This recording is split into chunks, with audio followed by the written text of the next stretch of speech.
Pinamalaki ka. Malaki tiyan nyo, tapos bigay niyan kayo. Tapos sumipod po, napakabigat po ng mama. Tingnan natin kung sinasabayan yung uric nyo.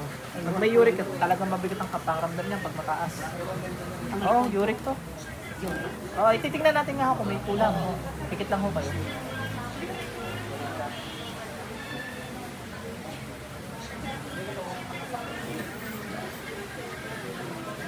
Sa rin nyo sila pagtago, sino yung mabalas tao to sa basura ng mga pagtago sa gusto buhay, Diyos mo lang tayo. Pasok.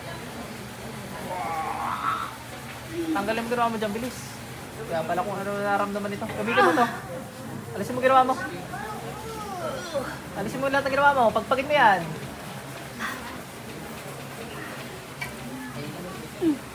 Sinasabayan mo yung sakti.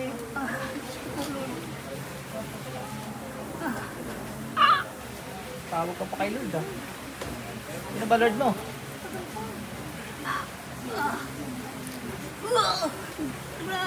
Busin mo yung bilis.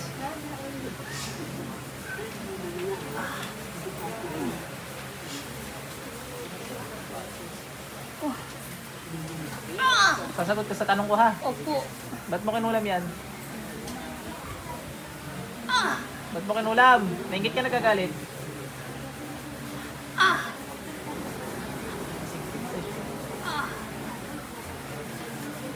Anong dahilan yan? Bakit mo kinulam? Nainggit ka o nagagalit? Galit po. Ano ka nagagalitan mo?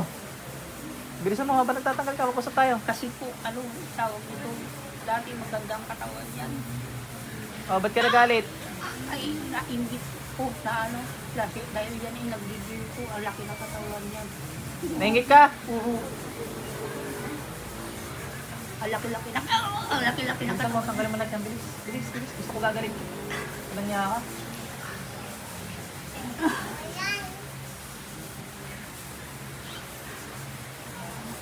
Dati nag-gym din ako eh.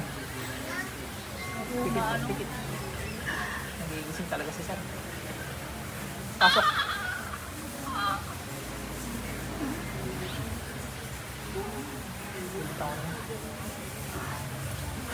Ito, mag-gym kasi sa ano, sa impyerno.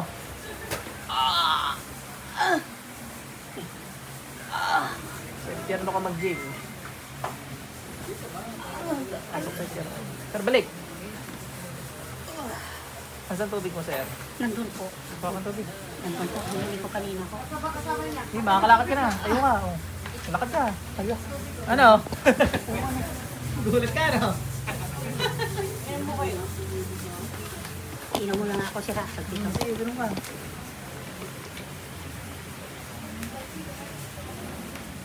Tatakot ka pa tumayo, ah. Lakad mo. Hindi po ako nakatayo po. Pag ano, pag nakahalimbawa na Matayo lang po. Hindi ko kaya po. Sakit kasi. Lakad mo. Mapag-gym ka na ulit. Nag-gym ka daw eh. Ay, wala na ho. Ano na. Bigyan mo nga ang program, Sir. Ibigay ko. Eh, nakapalo naman po ako sa'yo. Dito, dito, dito. Oo. Susunod po. Mga sinusunod kong program, di ko na masunod eh. Nung 20s ako, nasusunod ko pa. Yung may mga nakasabit na plates ngayon, hindi na. Bibigat.